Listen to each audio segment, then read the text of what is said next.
Voilà, mesdames et messieurs, à la suite de mes deux prédécesseurs, je voudrais déjà saluer la communauté musulmane sénégalaise qui fête aujourd'hui Kassoul Rajab, exprimer tout mon soutien aux députés qui ont dû être évacués de la salle de l'hémicycle pour permettre que la forfaiture passe et leur dire qu'ils sont la fierté du Sénégal et des Sénégalais. En complément à ce que vient de dire Amadou Ba, de la coalition Diomaye Président, je voudrais rappeler qu'il y a eu une première requête. La première requête concerne les candidats pris individuellement et qui voudrait qu'en application des dispositions des articles 29 et 34 de la Constitution sénégalaise, que le Conseil constitutionnel continue de jouer son rôle. Dans le jargon juridique, le principe de la connaissance acquise a été utilisé, puisqu'il y a eu un discours à la nation du président de la République Macky Sall. Nous avons pris l'extrait de ce discours pour le déposer au Conseil constitutionnel, même si à ce moment-là, le décret abrogeant, donc le précédent décret qui avait convoqué le corps électoral, n'était pas disponible, en tout cas pour les Sénégalais.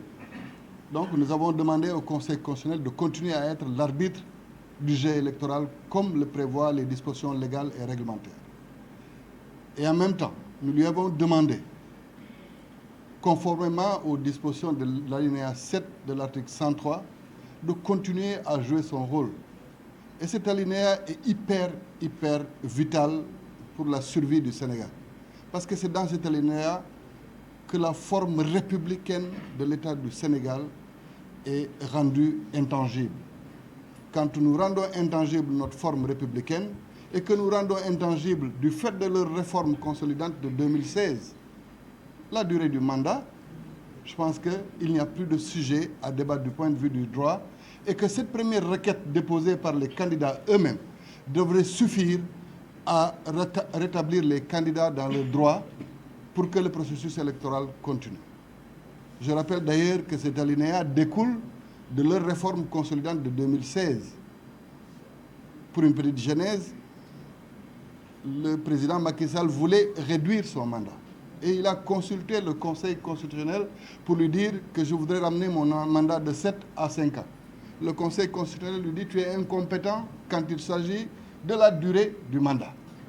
Et qu'en aucune façon, ce sujet n'est de ta compétence. Qu'en conséquence, d'ailleurs, il faudrait que tu continues ton mandat jusqu'à son terme en 2019. Et c'est à la suite de ça que nous sommes partis dans le cadre d'un référendum pour dire qu'en aucune façon, nous ne pouvons revenir sur la durée du mandat, ni sur le nombre de mandats consécutifs. Donc c'est une question qui, pour moi, à elle seule, suffit à régler ce problème qui se pose actuellement. La requête des candidats doit être examinée au plus vite par le Conseil constitutionnel pour que, ensemble, cette décision qui va être favorable à ces différents candidats puisse permettre la continuation du processus électoral. Deuxièmement, comme il a été dit, les députés ont vaillamment résisté, mais ils ont encore une possibilité de pouvoir défendre le Sénégal. C'est de pouvoir saisir encore une fois le Conseil constitutionnel suite au décret qui a été publié. Et nous attendons donc la promulgation de leur loi, ou le délai de 6 jours, pour pouvoir aussi porter les recours qu'il faut. Parce que si on donne encore une fois une dérogation à un mandat, je rappelle que même dans le cas extrême du décès du président de la République, il n'est donné à son suppléant ou à celui qui exerce la vacance du pouvoir qu'un délai de 3 mois. Pourtant, un décès d'un président de la République est un événement très douloureux à vivre pour une nation. Mais à ce moment-là, le président de l'Assemblée nationale ne dispose que de 3 mois avant que les Sénégalais eux-mêmes ne choisissent leurs dirigeants. Donc c'est vous dire combien cette situation que nous vivons est une aberration, est une insulte pour tous les Sénégalais. Car nous sommes la risée du monde. Tous les médias sont en train de rire du Sénégal. Heureusement que tout le monde l'a compris.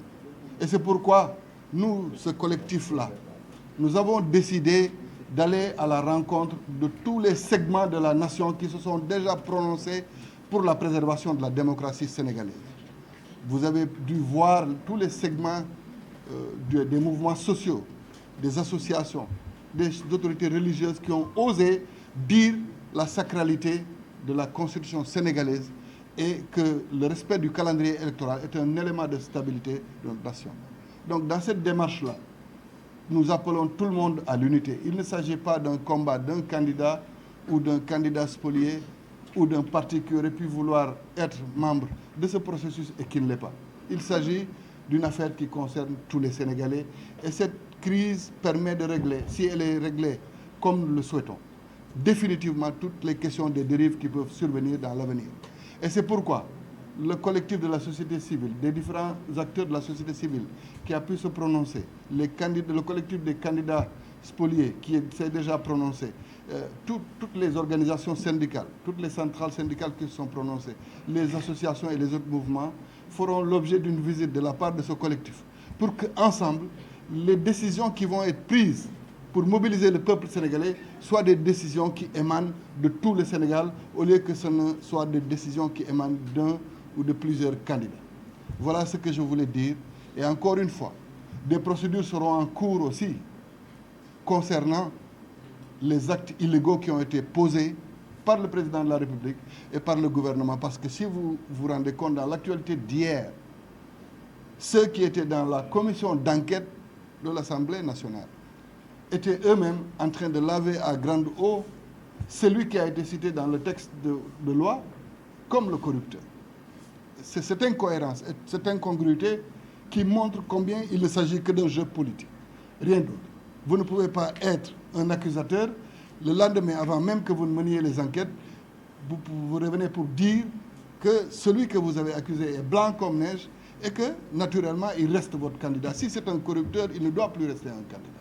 De la même manière qu'il faut refuser à d'autres candidats qui ont la double nationalité la prétention qu'ils puissent diriger le pays. Voilà ce que je voulais dire en ramasser et je laisse la parole à mes collègues suivants.